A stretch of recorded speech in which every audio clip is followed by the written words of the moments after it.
Allahu Akbar kabiro. Ya, terlihat teman-teman ya.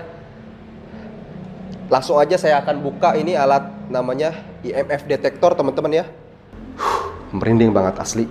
Meskipun ruangannya nggak begitu luas, bangunannya nggak begitu besar, tapi saya merasakan apa yang dibilang sama Pak Budi. Pak Budi bilang katanya di sini dihuni oleh sosok anak kecil. Ini bener kata Pak Hadi. Ini memang ruangan yang menjadi ruangan klimaks dari bangunan ini. Yo, Bang Hadi, siap enggak nih? Gue dengar ada tempat yang angker dan gak ada yang berani masuk. Tapi kita bakal uji nyali. Let's go! Langkah berat, gelap gulita, malam mulai datang. Lorong misteri, siap explore. Di tempat sunyi, ada bisikan suara seram. Lalu ketawa, langkah kaki misterius bikin merinding. Bang Hadi yang berani. Jalan terus, gak ada yang lari. Kita bukan takut, malah ketagihan cari misteri. Yo, apalagi yang bakal kita temuin nanti? Bang Hadi, setan pun gak berani. Lorong misteri, yo. Lorong misteri.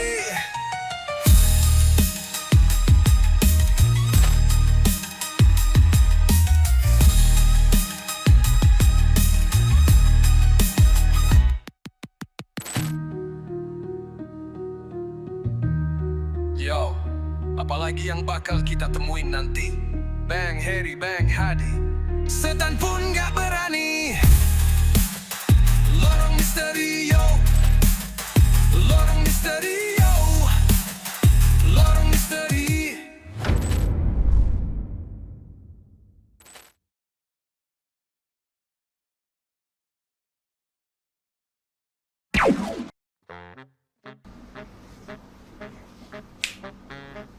Kenapa kamu meriang? Iya, Oma. Stoplah dulu. Jangan syuting malam dulu. Biar jangan sampai meriang. Aduh, Oma. Tapi kan kalau nggak syuting, kasihan subscriber, Oma. Nggak ada yang ditonton sama konten kita. Subscriber ngerti lah kan keadaan kamu. Kalau kamu sedang sakit. Aduh, susah, Oma. Zaman sekarang itu, konten-konten itu terbaru itu harus ada. Perkembangan zaman itu makin cepet, Oma. Kalau kita nggak update konten, ketinggalan, Oma, sama konten-konten orang. Pentingkan kesehatan kamu dulu itu. Gak usah mikirin uploadan dulu. Yang penting kamu sehat. Aduh, gimana ya, Oma ya? Kayaknya juga sih libur, istirahat. Tapi kan kewajiban sebagai konten kreator kan harus benar-benar ketat, Oma. Gimana ya, Oma ya? Biar bisa konten lagi, Oma. Apa solusinya, Oma ini? Ya udah. Nih. Om ada obat mujarab dari turunan nenek moyang kita. Tolak angin sido muncul. Obat herbal untuk masuk angin paling bagus dan ada madunya loh. Ini obat meriang, batuk, tenggorokan kering. Pokoknya cocok untuk kita. Terkadang Oma kalau bikin itu dicampurkan air panas. Diaduk-aduk. Nih obatnya.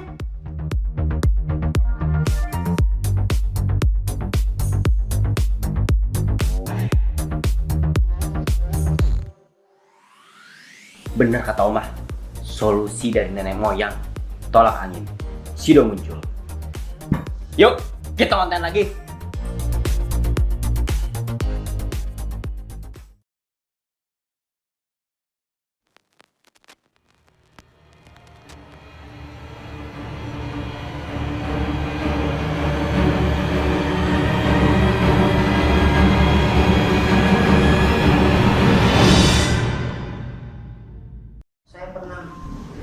Pernah diisengin sekali. tiduran di bangku ini di sini. Pas jam 2 malam tidur belum tidur, antara tidur dan enggak itu saya ditarik kaki saya langsung bangun. Pas orang lari ke belakang. Malam ini, tim Lorong Misteri kembali menyusuri jejak dunia tak kasat mata. Kali ini, kami mendatangi sebuah puskesmas tua yang telah lama terbengkalai. Bangunan yang tampak biasa di siang hari, namun berubah menjadi tempat penuh misteri saat malam tiba. Cat dinding yang mengelupas, ranjang berkarat, dan aroma obat yang masih tercium samar menjadi saksi bisu dari banyaknya kisah yang tak pernah diceritakan.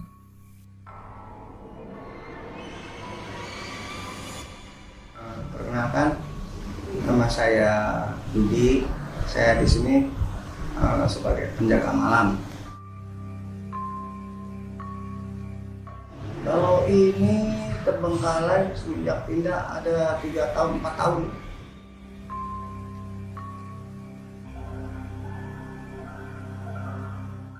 Tadinya mungkin tempatnya kurang luas, memadai.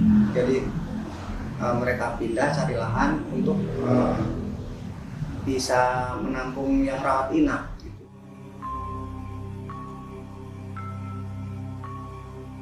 Menurut penjaga gedung, tempat ini tidak sepenuhnya kosong. Ia mengaku sering melihat sosok anak kecil berlari-lari di lorong puskesmas. Soalnya sering ada anak kecil lewat. Gitu. Yang sering itu anak kecil.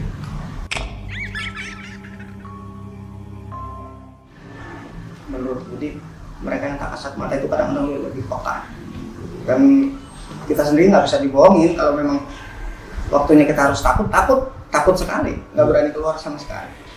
Tertawa, lalu menghilang ke dalam gelap. Suara langkah kaki, pintu yang terbuka sendiri, dan suara tangis lirih sering terdengar.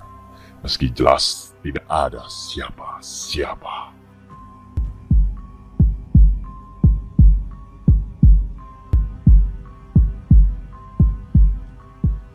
Apakah anak itu pernah menjadi pasien atau sesuatu yang tertinggal dari masa lalu?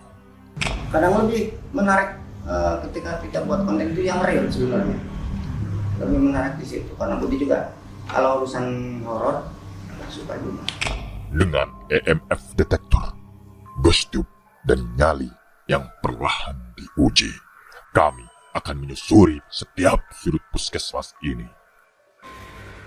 Malam ini, kami akan mencoba berkomunikasi dengan penghuni yang tak terlihat. Selamat datang di perjalanan kami. Selamat datang di Lorong Misteri.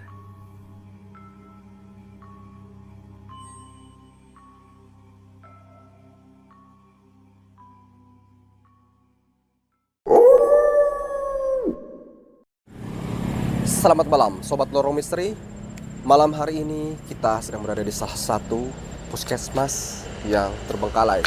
Setelah pasca peristiwa COVID-19, puskesmas ini terbengkalai begitu saja dikarenakan awal mulanya pasien yang membludak dan tidak menampung di tempat sini, sehingga banyak menelan korban, sehingga puskesmas ini dialihkan kepada tempat yang lebih lega, lebih luas, dan lebih mumpuni secara fasilitas. Dan hingga saat ini puskesmas ini terbengkalai. Ya, sebelumnya kita sempat berwawancara bersama Pak Budi selaku penjaga tempat ini. Beliau konon sering mendengar bahwa di tempat ini ada sosok anak kecil yang suka berkeliaran dan mengganggu di sekitarnya. Oke, kita akan buktikan apakah benar, dan kita rasakan di dalam ini ada sosok anak kecil yang menjadi penunggu tempat ini. Saksikan Lorong Misteri. Oke pemirsa, saya akan melakukan eksplorasi seorang diri di puskesmas yang sudah terbengkalai ini ya. Oke teman-teman, kita lihat dulu nih fasadnya, seperti ini kondisinya ya. Kalau kita lihat dari eksteriornya, terlihat banget kalau bangunan ini adalah bangunan lawas ya. Bangunan yang kurang lebih dibangun di tahun 1980-an oleh kepala desa di daerah Rangkas Bitung. Hari ini kita eksplor daerah Rangkas Bitung. Assalamualaikum warahmatullahi wabarakatuh. Oke teman-teman, pintu ini terbuka. Allahu Akbar kabiro. Ya terlihat teman-teman ya. Langsung aja saya akan buka ini alat namanya IMF detektor teman-teman ya. Karena di tempat ini aja saya sudah merinding ya. Ini saya nyalain nih teman-teman. Saya udah terasa merinding. Siapa tahu dari rasa merinding ini terdeteksi makhluk astral ya teman-teman ya. Untuk saat ini sih di sini masih hijau ya. Oke, langsung aja kita masuk ya. Sepertinya ini bangunan pasca Covid ya. Pasca kejadian Covid-19. Teman-teman, ini ada tablet-tablet obat-obatan. Teman-teman bisa lihat. Ini masih hijau ya teman-teman. Nanti saya kantongin lagi. Ada pangan untuk keperluan medis, khusus untuk kondisi malnutrisi sumber protein. Ini juga ada kayak semacam apa namanya, Methylene Blue, obat-obatan. Ini ada tablet tambah darah. Ini expirednya Oktober 2019. Ini obat-obatan ya, pada eranya COVID-19 ini. Tablet tambah darah juga lagi-lagi. Oke, ini pasien anemia banyak di sini ya. Lihat ini teman-teman. Ini buat orang-orang yang nge-gym cocok kayaknya nih. Ini buat protein tuh, protein coklat. Sumber protein ya, pangan. Oke teman-teman, nah kondisinya seperti ini ya. Badak tralis, berdebu, sudah usang, sudah lapuk termakan oleh usia. Saya aja batuk di sini. Hati-hati, khawatir ada ular. Kondisi memang seperti ini. Ada suntikan teman-teman. Ya. Namanya juga rumah sakit ya, pasti ada suntikan. Kalau tidak ada suntikan namanya bukan rumah sakit. Kita simpan ya, khawatir ini ketusuk. Assalamualaikum ya rijal ghaib wa ummul arwah, hadir. Ya, kita panggil ekstensi di sini.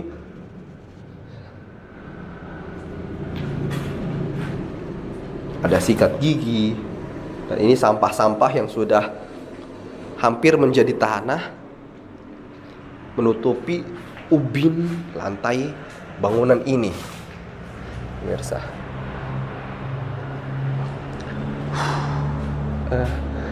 memang sudah menjadi ciri khas dari rumah sakit ya. Desain rumah sakit entah kenapa teman-teman ya. Mungkin teman-teman bisa komen, kita bisa diskusi. Desain rumah sakit itu selalu lorongnya tuh lurus. Apa gitu? Apa filosofinya? Apakah mungkin secara keilmuan dalam dunia arsitektur lebih memudahkan ya, efektivitas serta efisiensi aksesnya dari sisi suster, dokter maupun perawat atau pasien, saya tidak tahu. Tapi yang pasti selalu bangsal rumah sakit ya, depannya selalu lurus gitu, ya Allah, ngeri itu. Dan ini menjadi momok ketakutan ya, momok ketakutan bagi orang-orang yang memang anti banget dengan rumah sakit ya. Dan ini menjadi nilai sendiri ya, nilai khas rumah sakit itu emang seserem ini gitu. Ini puskesmas teman-teman ya. Lagi-lagi saya disclaimer, konten kita ini real ya, no setting-settingan. Kita sudah taubat dari dunia persettingan, makanya kita sekarang explore sendiri. Assalamualaikum, ini adalah kamar. Nah, ini adalah kamar mungkin kamar dokter ya, atau ruang apotik atau apalah ini. karena di sini tidak tertuliskan. Oh, kok getar-getar ya cahayanya? Coba kita deteksi oleh EMF detektor. Apakah di sini ada sinyal-sinyal keburukan, sinyal-sinyal makhluk tak kasat mata, makhluk astral? Assalamualaikum. Assalamualaikum hadir.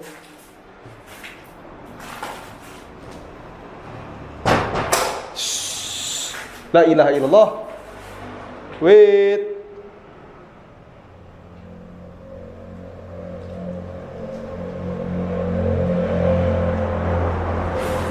Gegerebek, bunyi-bunyi, euy.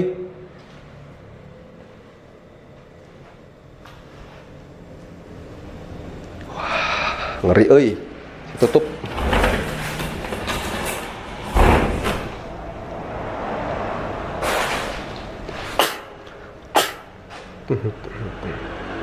Ini loket ya, ternyata. Mungkin ini adalah area pengambilan obat ya, teman-teman di sini. Kelihatan ya.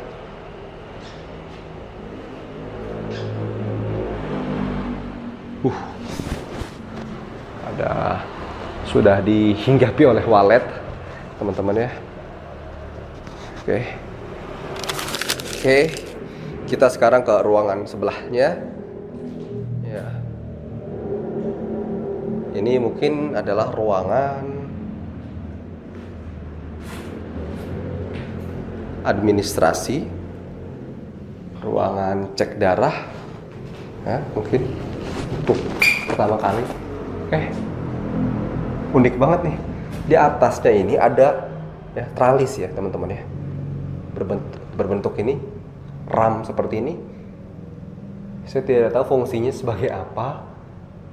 Kenapa harus dipakaikan tralis gini? Kan di atasnya nggak ada yang digantung-gantung ya. Kenapa harus seperti itu ya? Ini loket lagi. Yuk kita akan memasuki tangga ya bangsal rumah puskesmas ini. Assalamualaikum. Aduh, saya tersandung teman-teman. Oke. Di belakang saya ya, ini lorong puskesmas. Nah, terasa sangat-sangat merinding teman-teman. Merinding banget asli. Meskipun ruangannya nggak begitu luas, bangunannya nggak begitu besar, tapi saya merasakan apa yang dibilang sama Pak Budi. Pak Budi bilang katanya di sini dihuni oleh sosok anak kecil. Nah, saya merasakan hal itu. Jadi tadi saya merasakan ya, mata batin saya merasakan ada yang lari-larian gitu di belakang sini.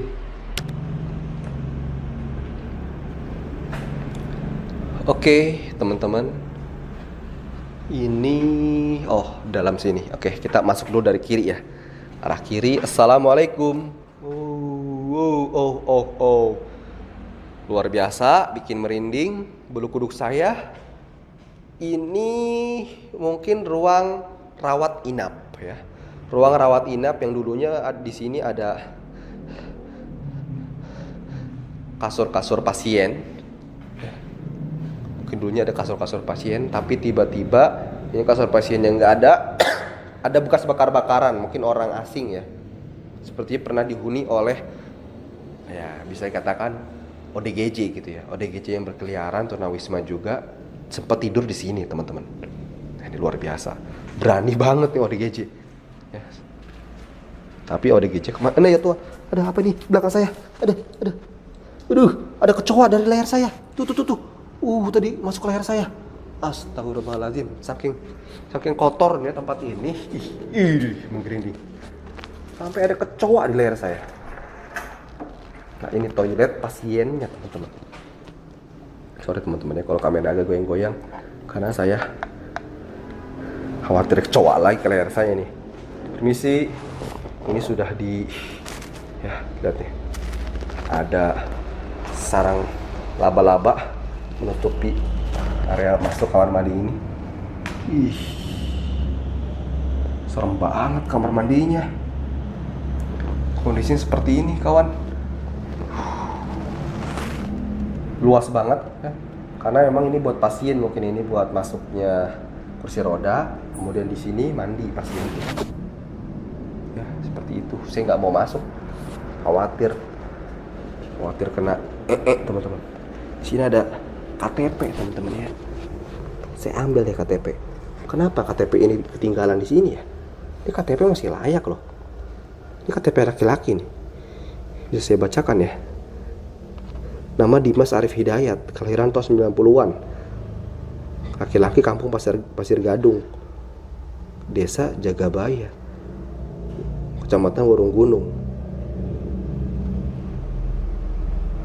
Kenapa dia hilang di sini KTP-nya? Kasihan sekali nih orang. Saya khawatir KTP ini malah disalahgunakan, akhirnya dijadikan pinjol. Kasihan orang ini. Assalamualaikum. Oke, sebelum kita kesana, kita kesini dulu nih. Ini ada ruangan lagi. Ya, ini itu jeruji teman-teman ya.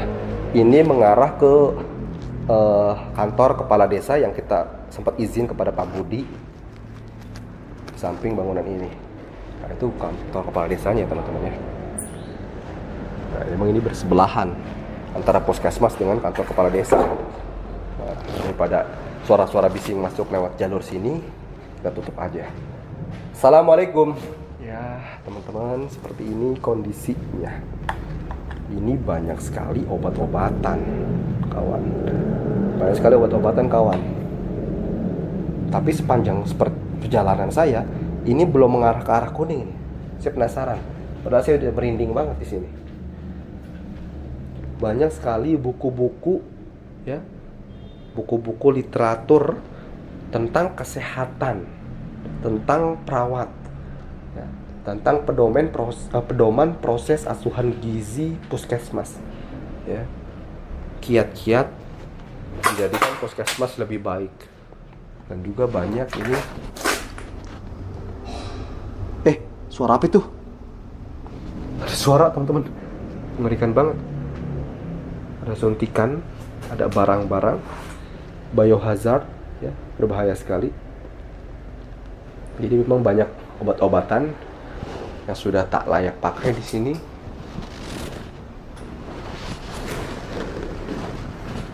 Tadi ada terdengar suara.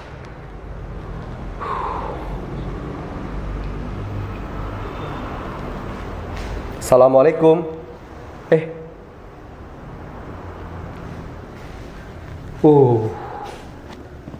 Saya nggak bohong ya teman-teman ya, nggak bohong. Ini benar-benar menandakan bahwa ini bekas puskesmas. Kenapa? Ada alat stetoskopnya yang sudah tertinggal, yang sudah tidak layak pakai itu ya, alat stetoskop.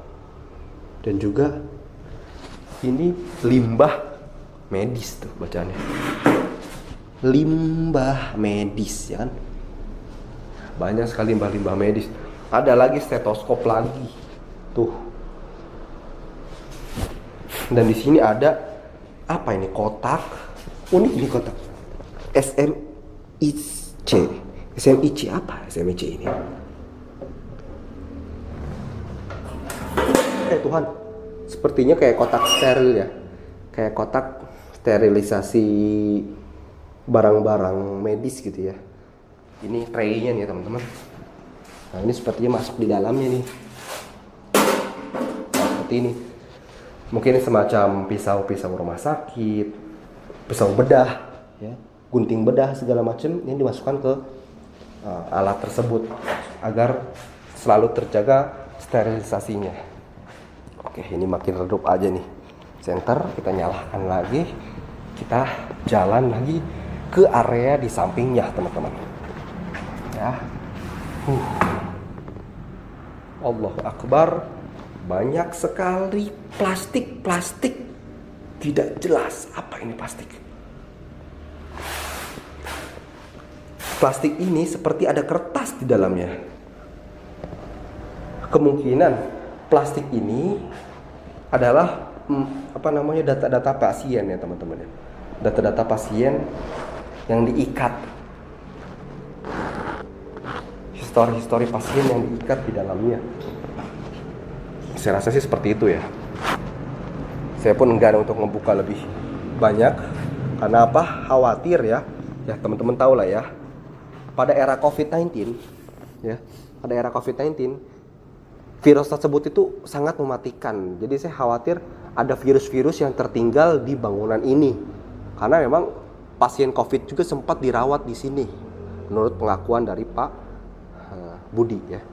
Oke teman-teman, dan sini ada kotak makanan tambahan ibu hamil.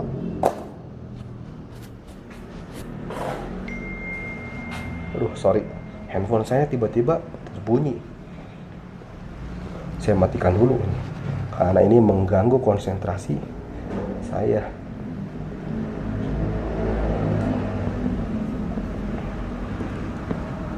Oke, kita lanjut. Di sini banyak sekali obat-obatan ya. Jarum suntik juga, obat-obatan terutama untuk ibu hamil, lebih tepatnya kebutuhan protein. Ya. Saya ambil jarum infus, jarum suntik. Aduh, ya Allah, ini kan mahal ya teman-teman ya. Ini kan harganya mahal tuh. Ini mahal loh.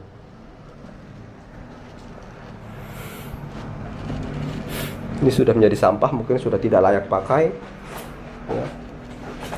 Ini ada alkohol swabs, ya.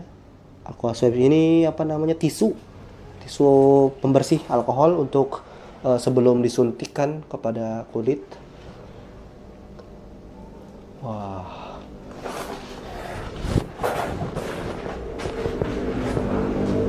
Banyak ini ya, peninggalan bekas rumah sakit ini. Saya tidak tahu kenapa tidak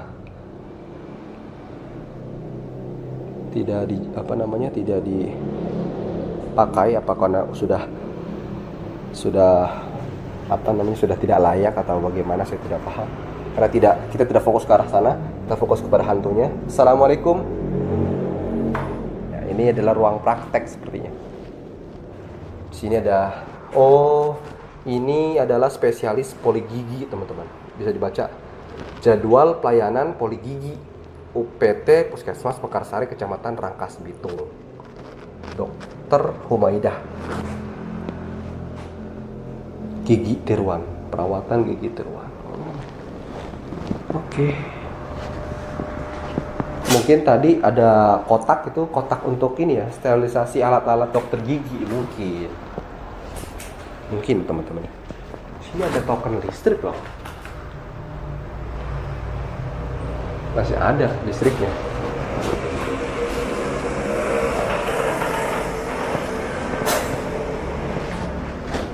Assalamualaikum.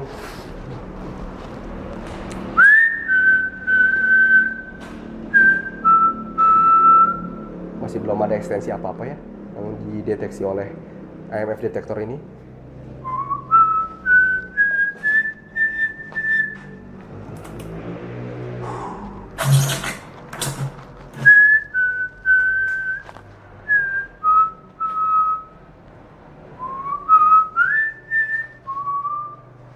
Merindingnya sih ini luar biasa teman-teman ya. Sangat bikin bulu kuduk saya merinding. Sudah dihuni oleh tawon.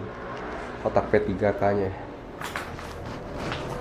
Ini ada jeglekan dari listrik di sini. Oke, teman-teman. Sobat Horror Misteri, kita akan lanjut masuk ke yang kata Bang Hadi di sini adalah ruangan klimaksnya. Coba kita nyalain EMF detektor. Apakah mendeteksi makhluk-makhluk yang sangat luar biasa di sini sehingga dia berwarna kuning sampai merah. Assalamualaikum. Luar biasa teman-teman. Saya baru lihat ini bangku. Apa ini? Bangku unik banget ini. Ini bener kata Bang Hadi. Ini memang ruangan yang menjadi ruangan klimaks dari bangunan ini. Ini bangunan. Ini bangku, kursi ya. Kursi ada kayak lutut, kayak orang latihan ini ya. Pahanya orang gym. Tapi ini bukan untuk latihan gym teman-teman ya. Ini untuk periksa teman-teman. Kalau tidak salah teman-teman ya. Kalau teman-teman mungkin lebih paham, silahkan. Tapi yang saya tahu, kursi ini adalah kursi ginekologi atau meja periksa ginekologi, teman-teman. Ya. Meja kursi ini biasa ada di klinik atau rumah sakit yang mana digunakan untuk memeriksa kesehatan alat reproduksi wanita, teman-teman.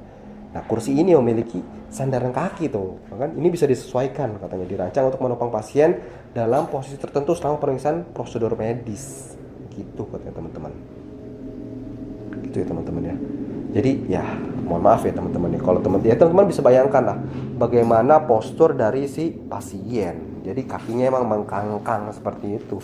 Ini pahanya nih mengkangkang, ya dicek gitu alat reproduksinya. Emang agak mengerikan, tapi itu mungkin alat untuk cek kehamilan mungkin atau apalah ya, terkait alat reproduksi lah gitu ya. Nah, ini adalah ruangan arsip juga. Di sini juga ada kotak. Banyak sekali buku-buku, arsip-arsip.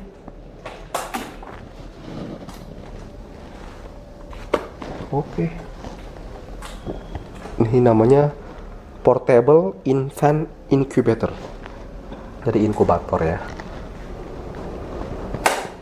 Untuk fungsinya saya tidak begitu paham. Sorry. Wah, ini merinding sih di sini. Coba ya, kita cek ya. Ada sinyal apa di sini? Karena di sini titik yang bikin saya merinding banget ya. Banget di sini. Ada CD apa itu?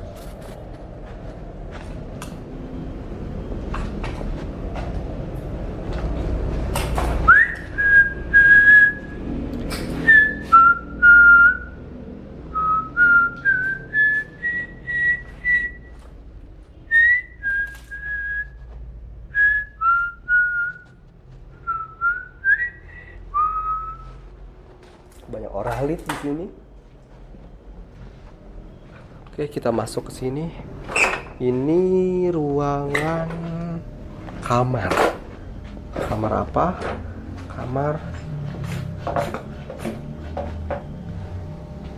Ruangan dapur, sorry teman-teman. Kit untuk bidan desa. Ya, dapur ini ya. Alkohol swabs lagi-lagi. Banyak suntikan, banyak alkohol swabs, dan banyak makanan balita seperti ya untuk merawat ini ibu-ibu hamil ya.